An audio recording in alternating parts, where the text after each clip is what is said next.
Sorry, I had to step out. I was at another meeting.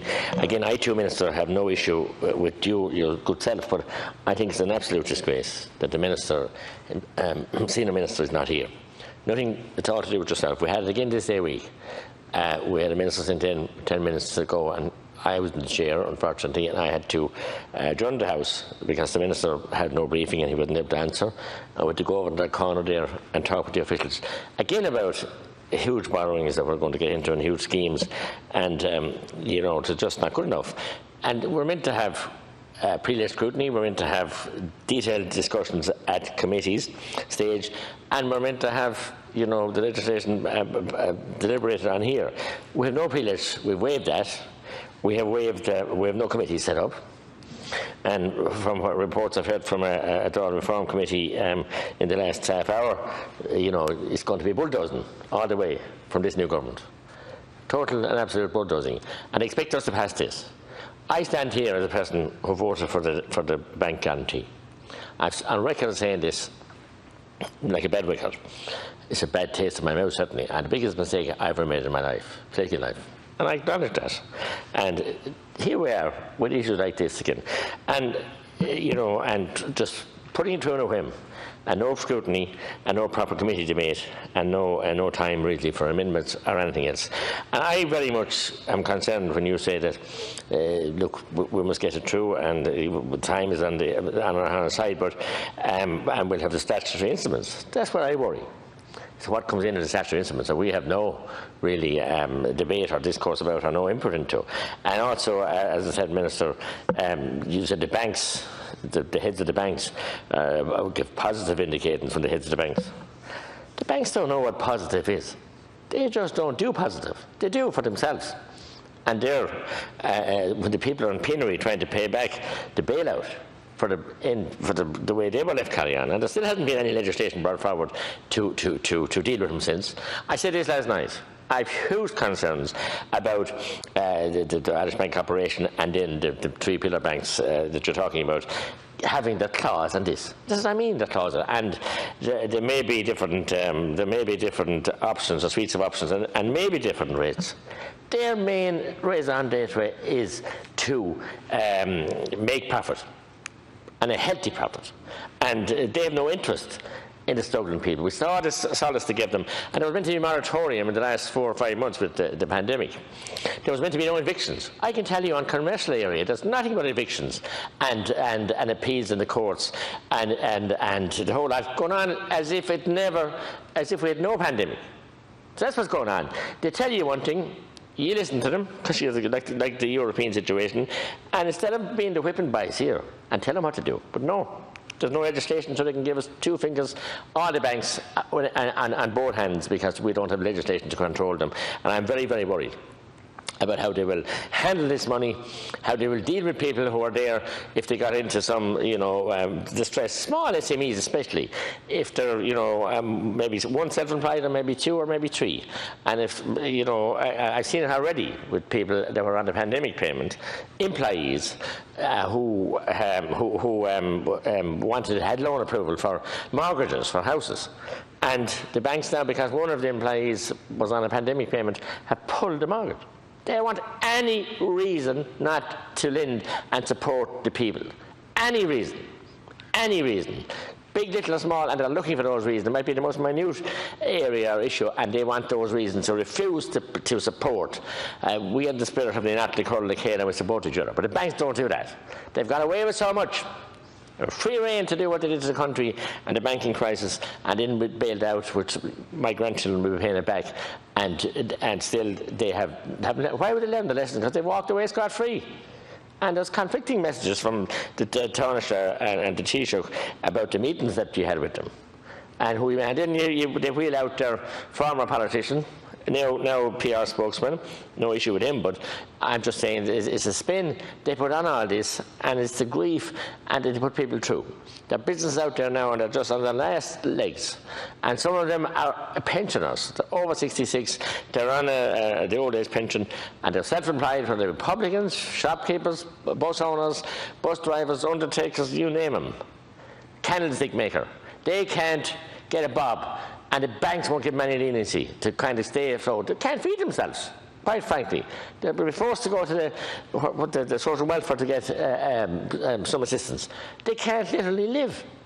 They can't live on the wind. I mean, some horrific stories. And the banks, no point going to the bank with a bail booked, because you get a Doris Dunta, a closed door, a closed book. They won't even meet you now. They've removed themselves from most small towns and where they were in the regions. They have pay machines and pay whatever. You don't meet the bank manager anymore. One time the bank manager knew their customers and knew their capabilities and had a good relationship, and there was a trust. Two-way trust. But now it's total. Screw the customer for whatever you can get off of them. Take in whatever money we can, make as much profit. And so we see the tracker mortgages. Do we need any more? Do we need any more evidence of what happened with the tracker mortgages? And it's now a new case again I saw recently coming. I know we are on amendment number 3, and I'm sorry that I was called up for a meeting, but I'm just saying, I spoke on it last night. I have huge concerns about, as I said, about what's going on here and the way we're passing this legislation without proper scrutiny. And it'll come back to bite us, but above all, biting us is one thing, but it'll bite the people that we represent. And there are families up and down the country that need support, and they don't want anything for nothing. All they want is fair play and get an interest rate that's at these times you should get the money for low interest. And the bank should be, if they were anyway loyal and supportive or nationalistic, or they would be giving out the money and supporting. But no, their existence is to make profit, massive profits, and then they have all the friends in the receiver companies and the whole lot, and the legal firms, the whole lot. It's a big murky business, and to hell with the little people. Margaret, Harla. Thank you. I'll try and deal with most of the issues that are concerned there, although I think I won't straight into the mortgages just yet. I might leave that to the Minister of Finance.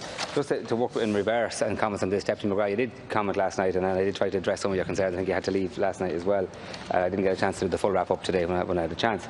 But the concerns you have with the legislation, this legislation is amending existing legislation, which is there since 2012, and was also amended in 2016. So it's not new legislation popped out of nowhere. We're adding in new schemes into it under the COVID-19 emergency situation, under the EU framework, which makes it easier and better and will lead on to lower interest rates, will lead on to more finance being available to all sizes of companies. But more importantly, from a man from Tipperary who is very concerned with producers, it adds in the opportunity for producers and for farmers and for fisheries as well. And that's the key to me, that it strengthens the legislation. We can reach more people with this.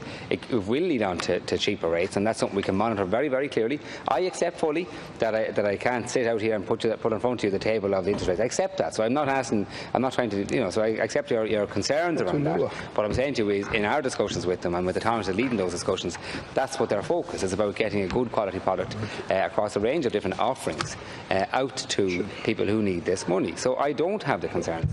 The legislation was talked about since May and produced back then. We had to form the Dáil to bring it through here. I thank the Houses for your cooperation in trying to bring it through quite quickly here. I accept that. I acknowledge that. I acknowledge people waive the right to have committee scrutiny, because everyone recognises the importance of reaching SMEs with finance. But that does mean that we have to also move fast in here sometimes. And I think the legislation is not dramatic. It's not changing the legal end of this a whole lot, but it's making it a much, much better scheme. And again, it's a scheme that we own. The state gives us guarantee, and we only give the guarantee to the banks and when it's apportioned out to each of the individual banks if we agree with what they're going to do and what we want them to do. So, and if a particular bank doesn't decide to use the scheme in the right way, and then they won't be using the scheme. That's fair enough. And the customers will go someplace else, because although you might dislike banks, I'm sure you would have a big complaint if a bank announced they were moving out of a particular town in Tipperary, because their jobs and so on will be gone. So we're using the existing bank network to distribute, so I want to make the point, to distribute the finance out to people who need it. If we set up our own network, it could slow the whole process down, it could be very cumbersome and cost and so on. So the credit guarantee, which works all across Europe, is done this way, and we guarantee the financial products, and it puts the banks in a stronger position to give people a better deal on their loans. And that's what we're trying to achieve here. I think we all want the same thing here: access to finance, access to it in simpler terms, and in a lower cost money as well. That's what we're trying to achieve here. We believe that will happen because this legislation also removes their portfolio cap, which was a major impediment, rightly identified by many in this House, to achieving those lower interest rates as well. So I think we're in a much stronger position if we pass this legislation to reach out there with a better financial product. When I say a mix of products, there's numerous banks and lending institutions that will use this. So that's why there'll be a range of products, and I hope we will see competition with them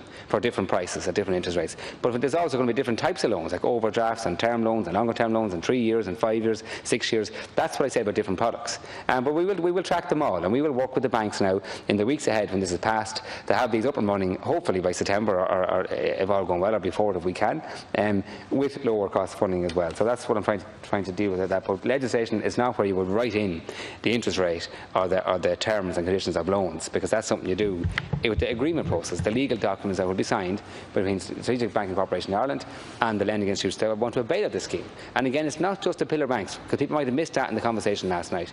They're the ones that predominantly use it and are in the discussion so far. And the first 30% of the funding will be allocated if they want to draw it to those. The second 70% will be on an open call to credit unions, to post offices, to anybody who wants to avail of the scheme. So just bear that in mind. It's all the financial institutions that want to try to loan money out as well. In relation to the piece that was raised by Deputy McGrath in relation to evictions on commercials, just to be clear, I understand people, when the legislation went through the House here towards the end of March, if I remember correctly, in relation to a ban on evictions, that was solely in relation to domestic and to residential houses. I took the legislation through on behalf of my senior minister at the time as well on that day. And just in case, I think you're concerned that we announced there was no evictions and yet businesses are still under pressure. So they were not linked to commercial premises. It was residential as well, just in case there was any doubt about that legislation. And there is commitments, because I do accept, and you're right to say, there's a big issue around we say rents that businesses have to pay, and the conversation with their landlords and their lending institutes around how they can pay that fixed cost, and there is an issue brewing there, no doubt about that. It comes up in all our discussions with the SME groups as well, that's something that we're trying to address. It is in the programme for government to bring forward a criteria to deal with that as well. Other measures are being looked at, and again there is a July stimulus plan that will be announced this week again with more supports. So we are very much aware of that, and you're right to raise it, but I want to clear up the issue around evictions, that it's not possible under that legislation to deal with commercial evictions, and that wasn't the intention behind it either. But we are aware there's an issue. Different countries have taken different approaches how to address that, and likewise our department and other departments will come together to work with the sector in that area to try to see how we can help them get through that as well. But again, going back to the scheme and the interest rates and making it available, I want to stress this is one offering in the toolkit. There are the restart grants, there are waivers of rates and other costs as well. So I'm asking members not just to look at this as if it's the only solution. It's not a silver bullet, it's not meant to be, but we absolutely believe that this scheme will facilitate lending at lower interest rates. It has to under the framework of the EU. That's what it's about. Everyone knows, in all our meetings, that's what this is about, and it has proven to work in many other countries. We all agree that the existing scheme we have in this country doesn't provide the solutions we now need with COVID, and that's why we are addressing the scheme here, changing the criteria around it within the scope of the EU framework. And I know Deputy O'Reilly would like to put the interest rates into legislation. Again, it's not the place we can put it, but I can assure you that you will have, and you want briefings on the Oaks and how we get on the banks, I can arrange that which as well. But those discussions will continue now in the weeks if we get this through the Houses today and tomorrow on the channel, and then it is down for hopefully for the President to try to move it fastly as well. And then we can finish our negotiations with the banks around the details of the scheme. There'll be statutory instruments to be signed, and I think you will be happy what comes out of that and what offer will be made there. But again, I first admit, I said it 3 times today already, I know you can't see that. So I'm just asking to let the legislation go through, that we can then get on to finish this piece of work and get the money out to businesses who need it.